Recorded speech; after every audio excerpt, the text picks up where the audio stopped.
plus. Oh. So he's a big Clinks player. Okay, yeah, he's been spamming.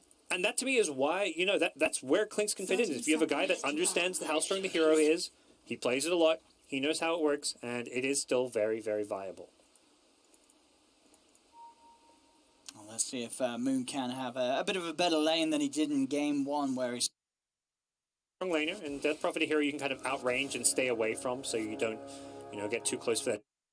That you to Spirit Siphon, you've already gotten her very low, so imagine Moon should fare pretty well here.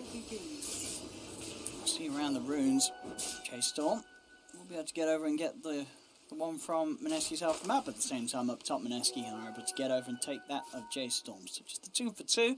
We'll see how the lanes settle up. KP, of course, playing the Caller Shrek at the moment, and he is up top. Will be backed up by the Elder Titan, as they'll run the 2 of those against Farev's Pangolier. Once again, J.Storm starting the game with an aggressive tri-lane, bringing the 3 heroes down bottom to make sure that Moon gets the good start on his Monkey King.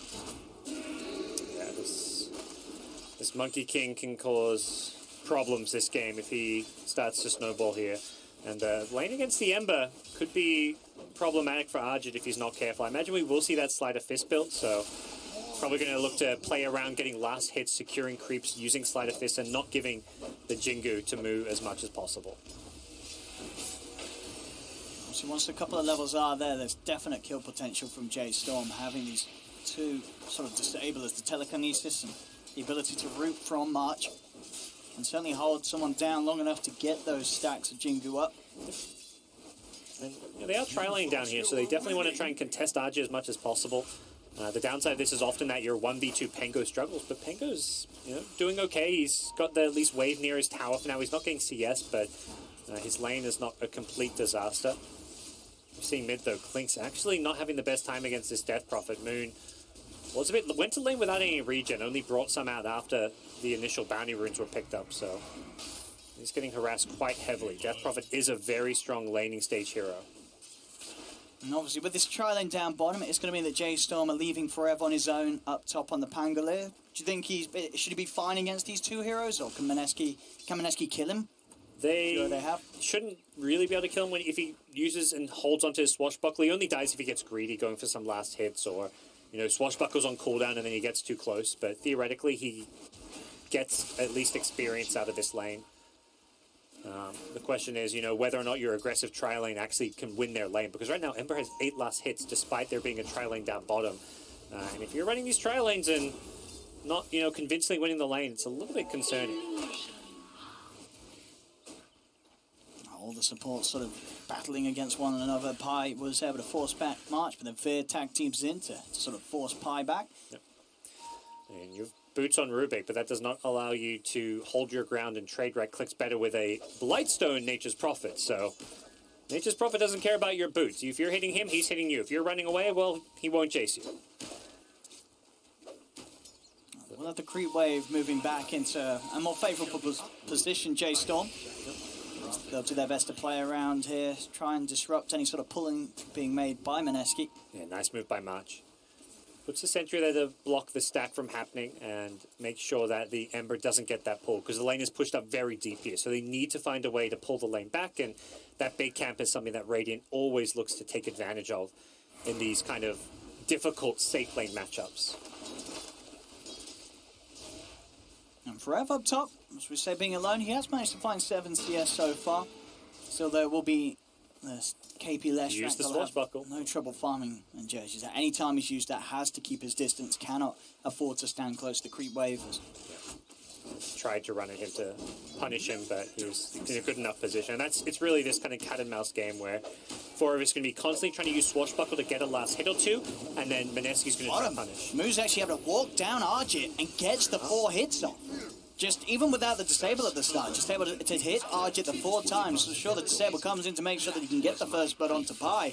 But Arjit has to be careful against this Monkey King. Allowing him to get that buffer will mean that Pylai is going to be the one that feels the pain. Yep. Good start to the aggressive trailing down bottom. Even though the Ember was getting some CS out of this lane, you've claimed the first blood now. And with a few more levels, this should start to swing more and more into J.Storm's favor. You see mid lane, Still very Death Prophet favored. CS-wise and the denies. Again, bottom. To get the slam down onto Arjit. That's fine though, it's kind of just free, couple hundred health regen. He gets the Jingu, gets some harass out of that, so he is a bit low in regen here, and the courier often being just, you know, occupied in the mid lane, so using some mana to regen some health there, well worth it, and down the strike already back up. You have been denied. They'll be able to get some of the wave denied here to the camp. Nice steal. See Moon. Another boundless strike being used just to try to secure some of these last hits. Yeah, we'll get a good few of the, just the smaller ones at least. As they, we're going to see what 2 for J.Storm and 2 for Mineski. Yep. So, as it stands, small edge for J.Storm with the first blood and the slight laning stage advantage, particularly with the mid lane going the way of the Death Prophet. Yeah, and this bottom. 31 for 10 against the 18 for 1. Yep. But it is a slightly similar story up top. The problem is it's like...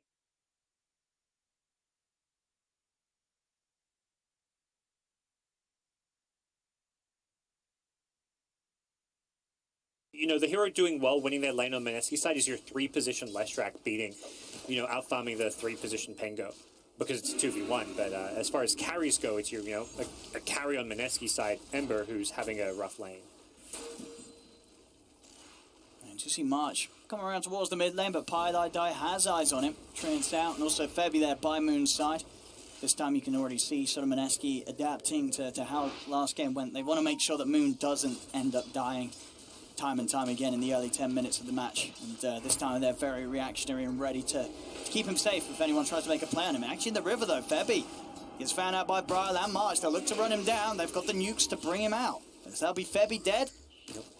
And his bottom lane is really tough for Arjit now. He's kind of out of mana. Monkey's been continuously supported here, even with Nature's Prophet coming back into lane. This feels like a very dangerous lane for Ember to be in, and this double Wraith Band, very aggressive item build coming out of Monkey King to try and punish even further the matchup. KP up top, just get the run down with the Diabolic Edict, get the stun off onto Farev, that'll be a kill. Nice chase down, landing that stun. That's a solo kill, so KP making the right moves there. As it's like Pango just got a little bit greedy, perhaps recognizing the supports have rotated off the lane, and that's where sometimes you do feel like, okay, I can get a bit more, but Leshrac level 6 with Pulse Nova has a lot of kill potential in a lane like that. KP will be going for that fast Rod of Atos. Mid lane. Do get the stomp onto Bra, but no real way to get back behind the tower. In fact, Bra does have backup. Fears there with the telekinesis onto the Elder Titan. Febby being chased by Bra. He's got one more crit swarm, not quite enough to kill him. As Febby will survive. Very, very close. Those stick charges barely keeping him alive.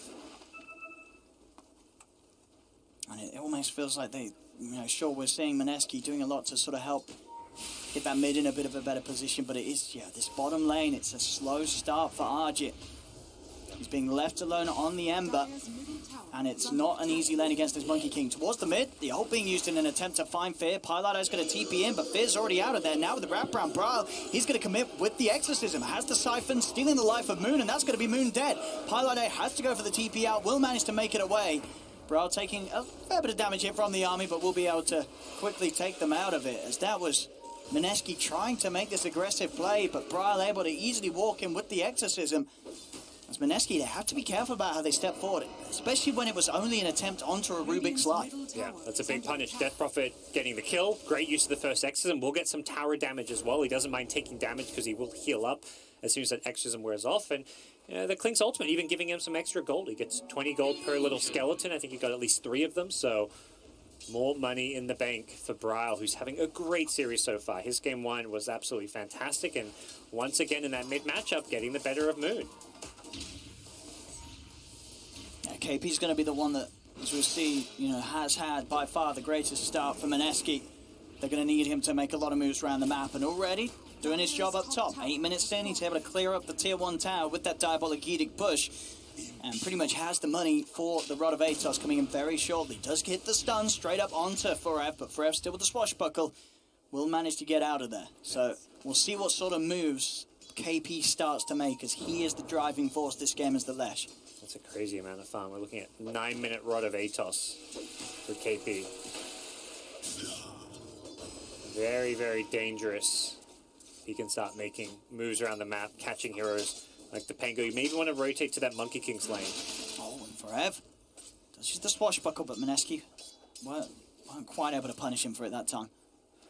Maybe kind of baiting up there. It's just the Pango for now. J.Storm would much rather play around this bottom side of the map.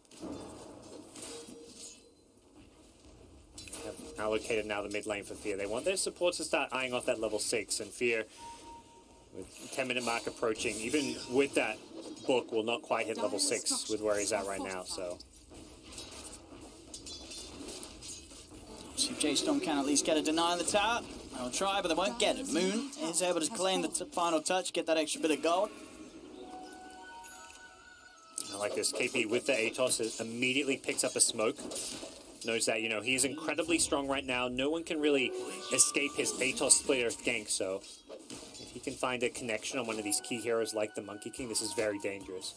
But Fear with that what a fortunate rune. That is so impactful. Because this was such a big move, and now KP, he's in potential trouble. They're going to pop the Exorcism, and with that, they'll easily have the damage to take him down. That was...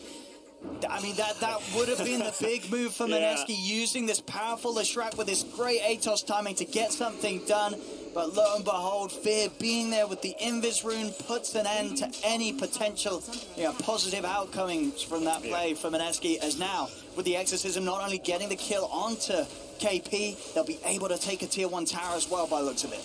Mineski, though, they are still trying to fight this. Leshrac is back in 1 second. He'll be TPing bottom, I imagine. Forev's got the Rolling Thunder. In fact, he's going to be the one to dive in under the tower. RG taking a lot of damage here. He has got the Sleight of Fist to dodge the bounce back with the Rolling Thunder, but with the Wukong's command down, they've lost the Elder Titan, they've lost Pilot Eye on the Nature's Prophet. The tower's down. RG still trying to poke with the Searing Change. Forev being focused by KP as he'll run him down with the Diabolic Edict.